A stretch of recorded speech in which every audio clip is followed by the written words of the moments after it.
golaha wasiirada golaha baarlamaanka xubnaha ka socda hay-adaha UN-ka iyo kuwa kaleeto ee caalamiga ah dhalinyarada dhammaan waa salaamantiin wassalaamu calaykum waraxmatullaahi wabarakaatu runtii sida la sheegay waqtigu aad buu ciriir u ahaa laakiin shirkan maanta kama soo qaybgelina waa shirkay maxaa yeelay dhalinyarada ka mid ah ruuxadeeda marka aad baan ugu faraxsanahay aanan ka baaqan oo imaado waayo waa shir anna muhiim ah Puntlandna muhiim ah waxa la isku waafaqsan yahay tirada badan ee dadka Soomaalida gaar ahaan Puntland 70% wax ka badan inay dhalinyaro yihiin marka dawladda Puntland waxa ay ka shaqeynayso 70% waa dhalinyaro iyagay ka shaqeynaysaa horumarkooda iyo mustaqbalkooda waxaad ogtihiin waxyaabaha ugu waaweyn ee Puntland ay ku faanayso oo amniga ah cidda hayso waa dhalinyaro ciidamadeenu waa dhalinyaro shaqaalaha dhalinyaro u badan yihiin xarumaha wax soo saarka dadka ka shaqeeya waa dhalinyaradu inta meelahan joogto hay-adaha la shaqeysa ma aha dadkoo dhan baa dhalinyaro ah kuwa xoolaha dhaqaya waa dhalinyaro kuwa khayraadka iyo kalluunka soo saaray waa dhalinyaro waxaasoo dhan marka waa wax u baahan in siyaasad midaysan oo dheelitiran oo kabaysa dhinacyada dhalinyaradu ay joogaan oo dhan inay ku wajahnaato waxyaabaha hadda ay haystaan waxa lagu kordhinayo sidoo kale dhalinyarada marxaladdan waxa la soo gudboonaatay marxalad aad u adag oo runtii awal dhaqan xumo ahayd laakiin hadda ceeb badan ah oo kufsi aan loo meeldayin oo wuxuu ku salaysan yahay aan la garanayn oo inta samaynaysa ay dhalinyaro u badan tahay amaba ay wada tahay runtii waxaan isleeyahay arrinta ku saabsan dhalinyarada inay dib eegid u baahan tahay waa xaqiiqo jirta waxaan u baahannahay dib eegiddu inaysan noqon bays hadda mashaariicda hay-aduhu hayaan laakiin waxaa la rabaa dib eegid saxa oo ah waxa annaga naga khaldan waxaas naga khaldan waxaa la rabaa si saxa in loo eego si saxa go'aano looga soo saaro muhiimadda waxaas dhaqangalkooda waqtigaan u daynaynaa ama dawladdaa fulin doonta ama cid baa naga caawin doonta ama annagaa isku tashan doonta waxaad ogtihiin dhowr beri ka hor halka waxaa ka dhacay shirka kalluumaysatada Soomaaliyeed waxaan ku faraxsanahay shirkaas dhammaantiis ciddii qabanqaabisay iyo intuu socdaba inay noqoto ganacsatadii Soomaaliyeed ee Puntland cid wax ku caawintay ma leh marka wax diidaya ma leh shirarka horumarineed iyo howlahooda dhalinyaradu inay iyagu qabsan karaan maxaa yeelay dhalinyaradu kulligood ma aha kuwa teenage-ka oo iskuullada dhigta oo aan maaragtay dakhliga lahayn dakhliga dalka dhalinyara haysa dadka shaqaysta waa iyaga dadka wax soo saara waa iyaga dadka ku tiirsan waa iyaga marka inay arrimahooda ka shaqeeyaan wax u diidaya male waxaan rajaynayaa fahamka dhalinyarada iyo siday u shaqeynayso in wax laga bedelo sidoo kale waxaan aad uga xumahay in facilitieska waxyaabaha ama meelaha dhalinyaradu ku kulmaan inay aad u liitaan oo markii garoomadii iyo sportskii oo hoos u dhacay ay noqotay meelaha ay ku kulmaan marfisyadii iyo meelo ka liita oo inta badan u horseeda qofka dhalinyarada inuu nolosha ka dhaco ama mukhaadaraad barto ama dhaqanno xumo kaleeta barto waxaa kaloo aad uga xumahay iskuulladu iyo jaamacaduhu markay soo baxaan ardadu inaan loo diyaarin waxa ay baranayaan iyo waxay ku shaqayn lahaayeen iyadoo dalkii runtii shaqaale loo baahan yahay maalin walba waxaa dalka la keenaa dad shaqaale ah oo la rabo inay ka shaqeeyaan dhallinyaradeenna waa shaqo la'da waxyaabaha aan isqaban karin bay ka mid tahay waxay u baahan tahay siyaasad cad in laga yeesho waxa dhallinyarada baranayaan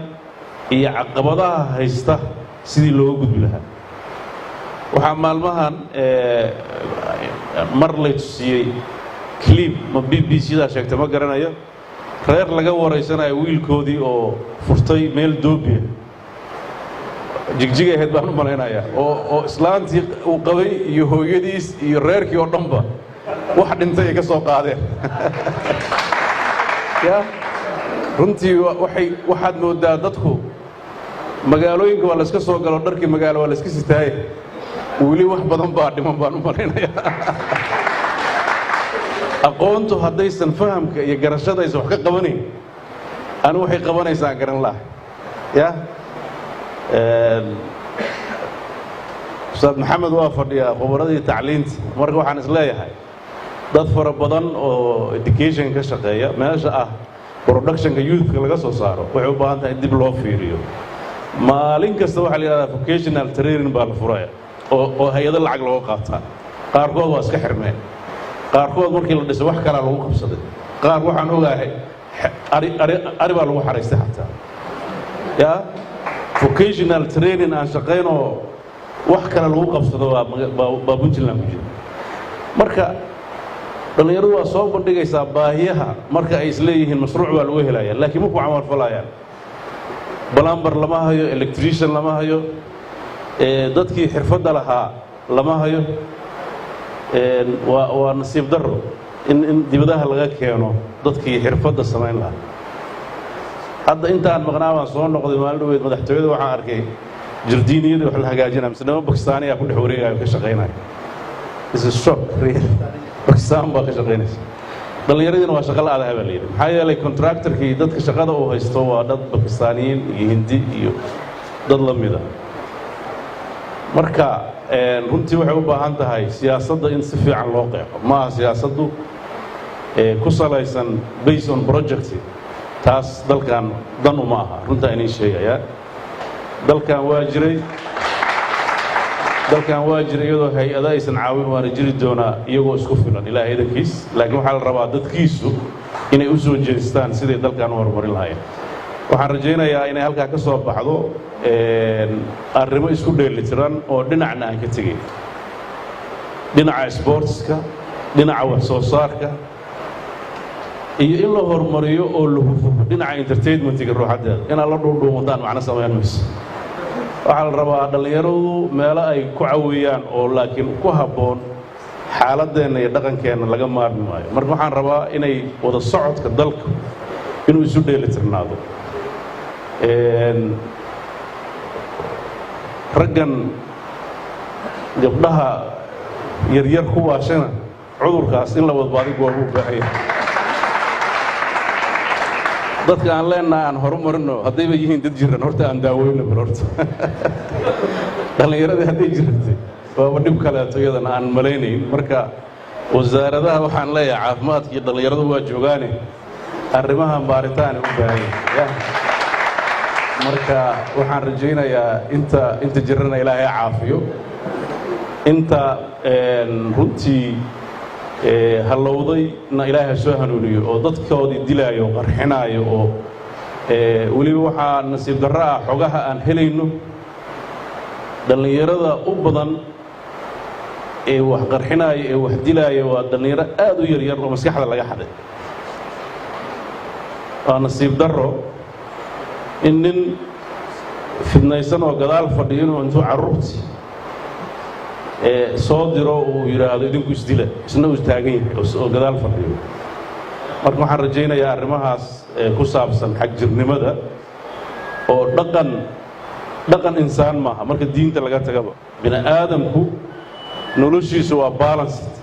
waa dheelitiran tahay hadday dhinac u xadgudubto qofka noloshiisa halis bay gelaysaa markaan waxaan qabaa arrimahaas aad ha looga taxadaro dhallinyaradu waxaan rajaynayaa si dhab ah howlaha aan hayno aan hoos u eegno xukuumad ahaan wasaarad ahaan waxaan ballan qaadaynaa ilaahay idankiis inaan qayb weyn ka qaadan doono horumarinta dhallinyarada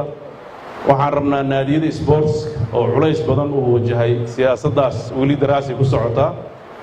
inaan u wareejinno wasaaradaha dowladdu inay naadiyada yeeshaan si aysan u liicin waxaan rajaynaynaa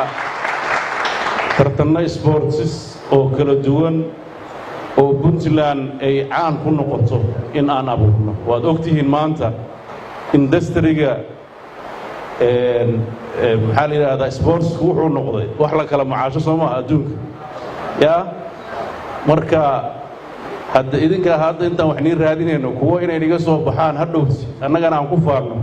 lacag fara badanna dalka u soo hoyo la gato soo lama rabo in la sameeyo naftirkeeda ya hadda dalalka dadka sportska caan ka noqday dalkooda wax badan bay ka bedeleen dhaqaalaha reerkooda ay geliyaan maahan de waxa kan dibadaha laga sheegay wax caadi maaha marka waxa hay'adaha ka rabnaba hal nin oo ciyaaryahana nasiin lahaa marka inaan siyaasadda bedelno hal nin haddaan samayno uu sanadkii dhowr boqol oo milyan na siiyo horumarka aan tabanayno dhanba meesha waa naga hagaagi lahaa marka waxaan is leeyahay aad xooggaa loo saaro arrimahaas waad mahadsantihiin assalaamu calaykum